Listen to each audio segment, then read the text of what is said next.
जब परमात्मा के जीवन में संघर्ष हो सकता है, परमात्मा ने मानव जीवन धारण करके मनुष्यों को संदेश दिया। ऐ प्यारे, ऐ दुनिया के लोगों, याद रखो, जब कभी मनुष्य के जीवन में संकट आए तो उसे घबराना नहीं चाहिए, बल्कि और हिम्मत से काम लेना चाहिए। आइए 2 बार भगवान का संकीर्तन करते हैं, उसके बाद भगवान की परम पावन कथा। बाबा बाबा हमको तेरा सहारा है, बाबा बाबा हमको तेरा सहारा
आज सूत जी महाराज सौनक आदि 88,000 ऋषियों को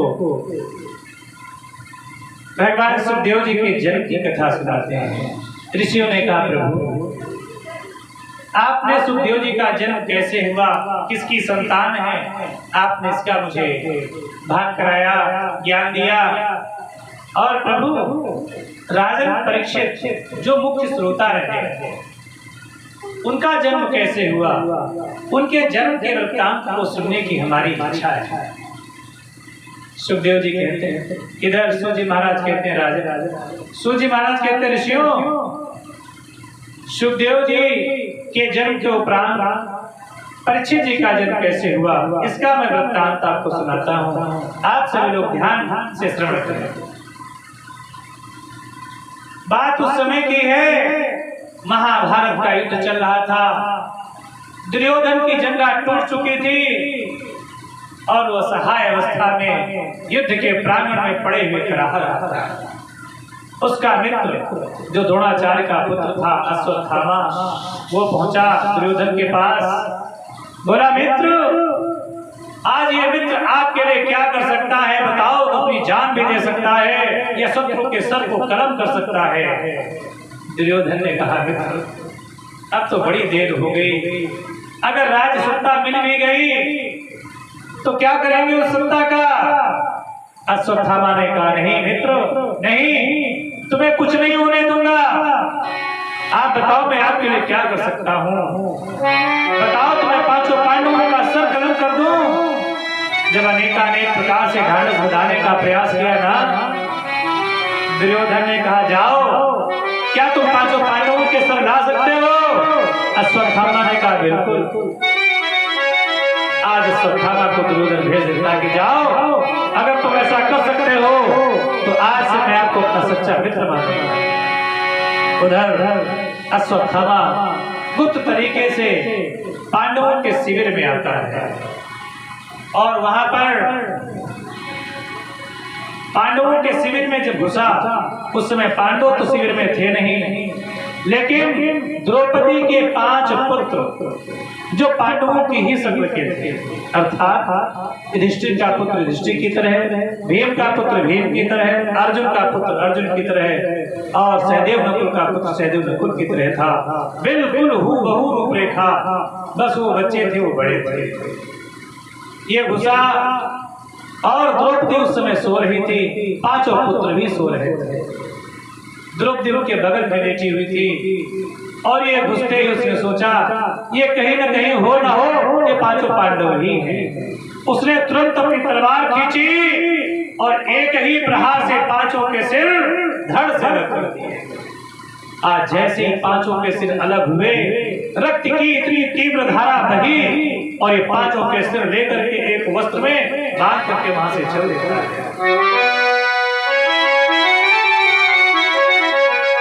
अरे वो रक्त की गर्म खून की धारा जैसे द्रौपदी के शरीर के नीचे आई बहती हुई, द्रौपदी सहसा अचानक उठ करके खड़ी हो गई। अरे ये क्या हुआ, देखा सिर विहीन धड़। अरे द्रौपदी तो धाड़ हार कर रोने लगी, विलाप करने लगी। अरे किसने कर दिया मेरे पुत्रों का हाल। क्या है स्थिति द्रौपदी के शिविर की, डेरों में खून बह रहा था। जब द्रौपदी की आवाज आई ना, तो आसपास के सैनिकों की महिलाएं वहां करती थी, बहन द्रौपदी क्या हुई महारानी, कि डेरों से खून बह रहा था, हर अबला खड़ी रो रही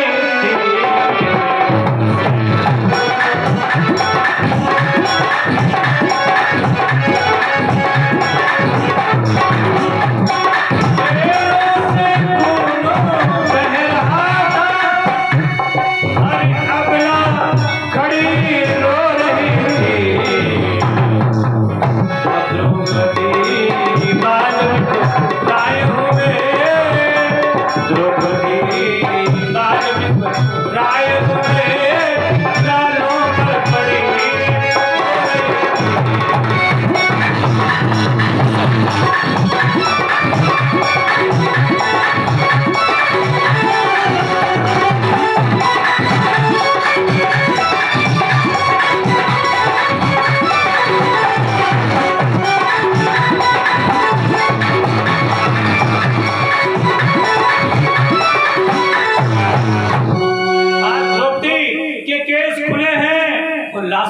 उखाड़ मार करके रो रही है। अरे परमात्मा, ये मेरे साथ क्या हो रहा है? हे दीनानाथ, ओ मोहन, कहाँ हो? है जीवन की नैया को पार लगाने वाले कन्हैया भैया, कहाँ हो? हाँ, द्रौपदी बड़ा क्रंदन करती है और क्या कहती है? अरे दीनानाथ, कहाँ हो? आपने मेरे जीवन में एक ऐसा संकट डाल दिया। क्या कहा द्रौपदी ने? दिल के सितारे मेरे टूट गए, दिल के सितारे मेरे टूट गए, किस्मत के तारे सारे छूट गए।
साथ आ गए। द्रौपदी ने हाथ जोड़े कन्हैया के, ऐ परमात्मा, ऐ दिनों की लाज बचाने वाले कन्हैया, आपने मुझसे वादा किया था कि मेरी बहन, मैं तेरे जीवन पर कोई संकट नहीं आने दूंगा।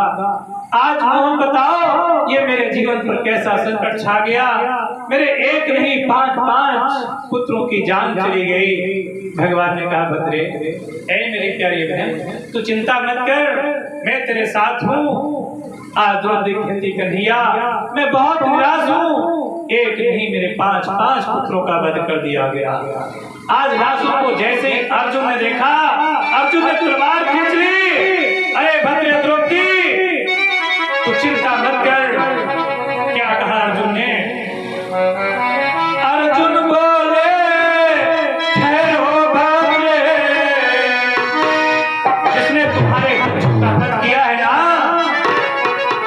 मैं उसे ही इसी समय मार दूंगा। तू चिंता मत कर द्रौपदी। क्या कहा अर्जुन ने?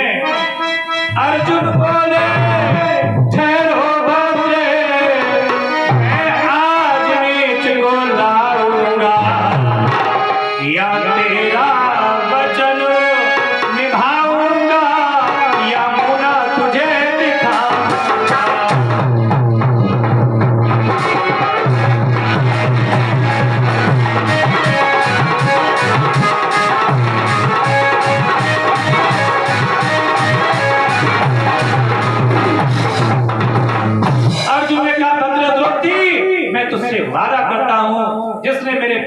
वध किया है या तो मैं उसका सर कलम कर दूंगा, अन्यथा ये तेरा अर्जुन तुझे अपना जीते जी मुख नहीं दिखाएगा।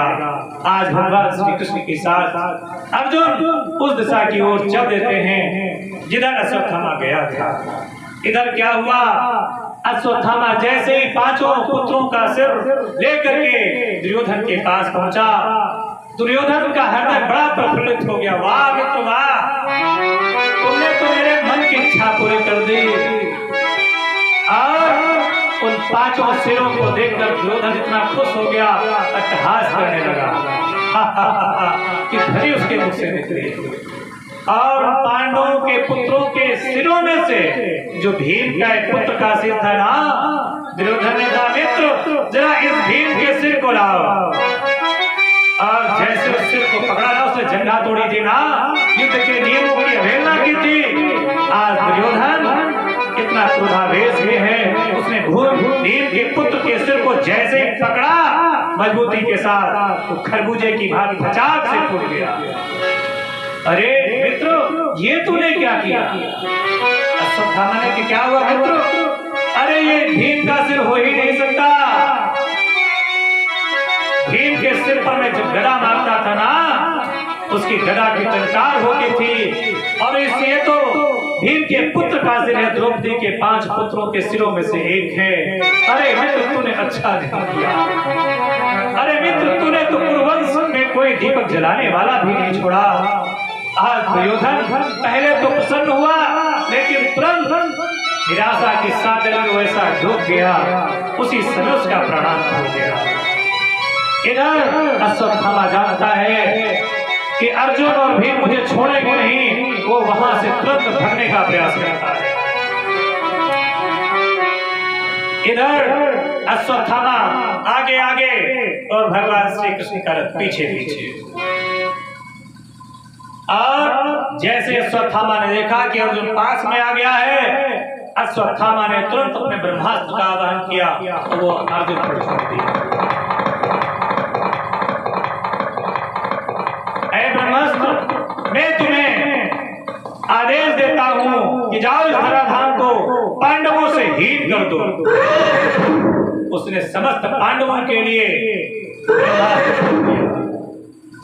लेकिन भगवान श्री कृष्ण ने जैसे ही ब्रह्मास्त्र को आते देखा, अर्जुन से कहा अर्जुन क्या देख रहे हो? अगर ये ब्रह्मास्त्र आ रहा है तो निसंदेह पांडवों से हीन कर दिया, इसलिए अपना तुम भी ब्रह्मास्त्र छोड़ो। अर्जुन ने कहा भगवान मैं कैसे छोड़ सकता हूँ? मेरे गुरु द्रोणाचार्य जी ने जब भी मुझे ब्रह्मास्त्र की शिक्षा दी थी तो उन्होंने कहा था कि कभी अपने स्वार्थ के लिए ब्रह्मास्त्र का प्रयोग न करो। जब धराधाम पर कोई बहुत भयानक संकट आए तो लोगों की रक्षा करने के लिए, संसार को बचाने के लिए ब्रह्मास्त्र का प्रयोग करना। और अगर मैंने आज इस ब्रह्मास्त्र का प्रयोग कर दिया तो मैं अपने गुरु के वचनों की अवहेलना करूंगा, इसलिए हे माधव मैं ऐसा नहीं कर सकता। आज भगवान श्री कृष्ण ने कहा अर्जुन विलंब मत कर, जल्दी से अपने ब्रह्मास्त्र को छोड़ दीजिए।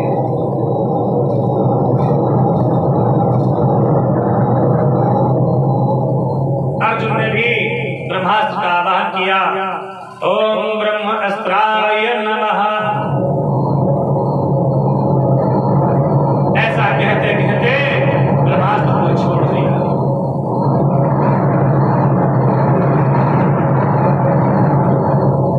अब तो एक नहीं दो ब्रह्मास्त्र आपस में टकरा गए, और जब वो दोनों टकराए तो इतनी भयंकर चमक हुई कि मानो करोड़ों सूर्य एक साथ भिड़ गए हो आपस में, आग की बारिश होने लगी।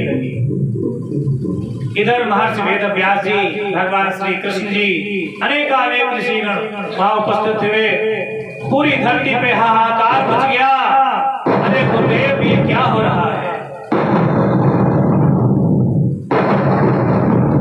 लग रहा है ये धराधाम अभी ही नष्ट हो जाएगी, महाप्रलय से पहले ही महाप्रलय आ जाएगी। तुरंत वेद व्यास जी आए और कहा अश्वत्थामा तुम जानते हो कि ब्रह्मास्त्र का प्रयोग कब करना चाहिए, और तुमने अपने स्वार्थ के लिए, अपने बचाव के लिए ब्रह्मास्त्र का प्रयोग कर दिया। अश्वत्थामा ने कहा गुरुदेव अगर मैं ब्रह्मास्त्र का प्रयोग नहीं करता तो अर्जुन मुझे मार डालता। अर्जुन की ओर इशारा करते हुए वेदव्यास जी ने कहा, अर्जुन तुम भी अपने ब्रह्मास्त्र को वापस करो और अश्वत्थामा भी अपने ब्रह्मास्त्र को वापस करेगा। अश्वत्थामा के लिए भगवान श्री कृष्ण ने कहा, महर्षि वेदव्यास जी पहले अश्वत्थामा से कहो कि अपने ब्रह्मास्त्र को वापस ले।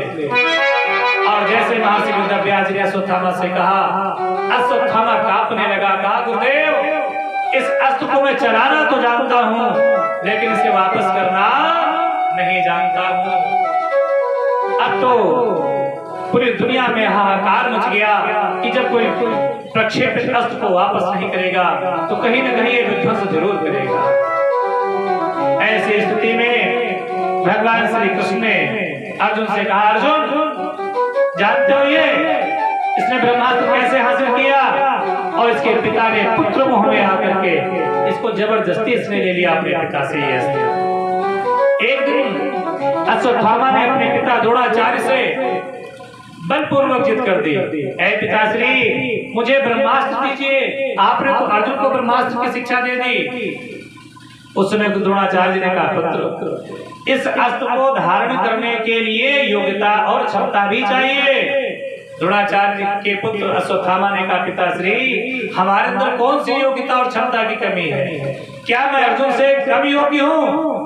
लेकिन पुत्र मोह में आकर के द्रोणाचार्य ने अश्वत्थामा को ब्रह्मास्त्र की शिक्षा दे दी। ब्रह्मास्त्र की शिक्षा ग्रहण करने के बाद उसने चलाना तो सीख लिया लेकिन द्रोणाचार्य ने बड़ा सावधान किया, ऐ पुत्र अश्वत्थामा याद रखना इसका प्रयोग कभी भी अपने स्वार्थ के लिए नहीं करना। अगर कभी संसार के ऊपर कोई संकट आ जाए दुनिया के कल्याण के लिए इसका प्रयोग करना। और यही नहीं अर्जुन, इस अपने ब्रह्मास्त्र को लेकर के ये मेरे पास भी आया। भगवान श्री कृष्ण अर्जुन को बताते हैं, अरे अर्जुन ये ब्रह्मास्त्र को लेकर के मेरे पास भी आया और मुझसे कहता, ऐ द्वारिकाधीश श्री कृष्ण ऐसा करते हैं, मैंने सुना है आपका सुदर्शन चक्र एक बार प्रक्षेपित होने के बाद शत्रु का नाश करके लौटता है, इसलिए ऐसा करो मैं तुमको अपना ब्रह्मास्त्र दे देता हूँ और तुम मुझे अपना सुदर्शन चक्र दे दो। भगवान श्री कृष्ण कहते हैं, अर्जुन मैंने इससे कहा चलो मुझे तुम्हारा ब्रह्मास्त्र नहीं चाहिए, अगर तुम मेरा सुदर्शन चक्र लेना चाहो ना तो चलो अपनी ये उठाओ उंगली और मेरे सुदर्शन चक्र को ग्रहण करो। लेकिन वो सुदर्शन चक्र का तेज इतनी चमक, इसकी आंखें चौंधिया गई और ये उंगली को क्या इसको दिख ही नहीं जाता कि चक्र है कहाँ। ये देख के डर के भाग गया, कहता मुझे नहीं चाहिए नहीं चाहिए। इसलिए हे अर्जुन ये वहां से लौट के भाग गया, ये इतना लालची है। आज वेदव्यास जी ने कहा कि अश्वत्थामा जब तुम्हें अस्त्र को वापस करना नहीं आता था तो तुम्हें चलाया गया था। आज भगवान श्री कृष्ण के निर्देश पर अर्जुन के माध्यम से दोनों ब्रह्मास्त्रों को शांत किया गया, वापस कर लिया गया। अर्जुन ने तुरंत बाल पकड़े और अश्वत्थामा को रथ में बांध कर घसीटते हुए द्रौपदी के पास पहुंचा और द्रौपदी के सम्मुख जाकर के कहा, ऐ भद्रे द्रौपदी आओ देखो जरा, मैंने आज तेरे पुत्रों के वधि को खींच कर लाया हूँ, वो द्रौपदी को क्या कहती है।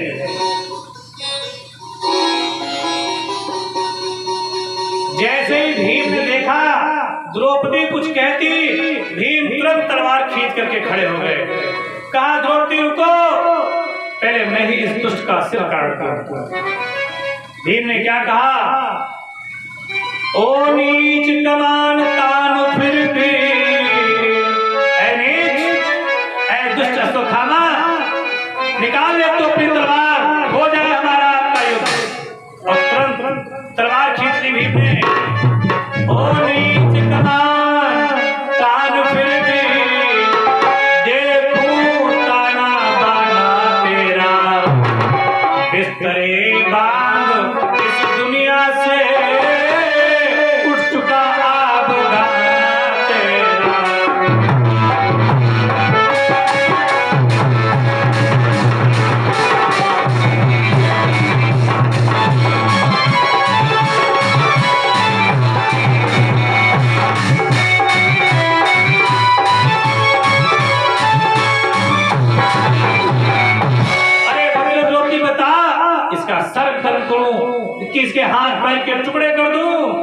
द्रौपदी मुझे जल्दी बतला, क्यों क्या तेरा दिल भर डालूं।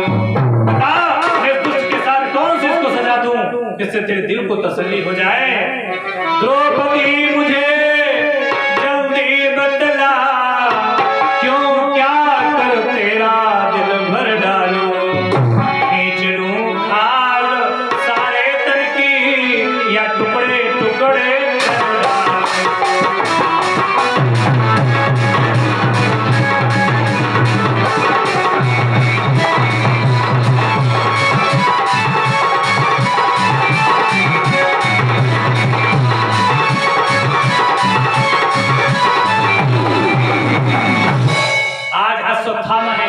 चारों ओर से अपने आप को घिरा हुआ द्रौपदी के आगे हाथ जोड़कर बोला, अरे द्रौपदी मैं तेरे पतियों के गुरु का पुत्र हूं, मुझे बचा ले। मेरी मृत्यु या मेरा जीवन तेरे हाथों में है। धन्य है वो द्रौपदी माँ, दया आ गई और वो कहने लगी, कन्हैया अब मेरे पुत्रों का तो वध हो ही चुका है, मेरे दिल के टुकड़े हो चुके हैं और मैं नहीं चाहूंगी कि मेरे पतियों की गुरुपत्री जो गुरु माता है, मेरी कृपी माता जो गौतमी माता है ना, उसे ना रोना पड़े। आज द्रौपदी ने कहा इसे क्षमा कर दो। आज जब ये बात कही भगवान श्री कृष्ण द्रौपदी की प्रशंसा करने लगे, वाह द्रौपदी वाह, देखो कितना बड़ा है। इसीलिए किसी गीतकार ने लिखा है नारियों के विषय में क्या, नारियां देश की जाग जाए अगर, और मैं तो कहता हूँ हमारी बेटियों को विशेष ध्यान देना चाहिए।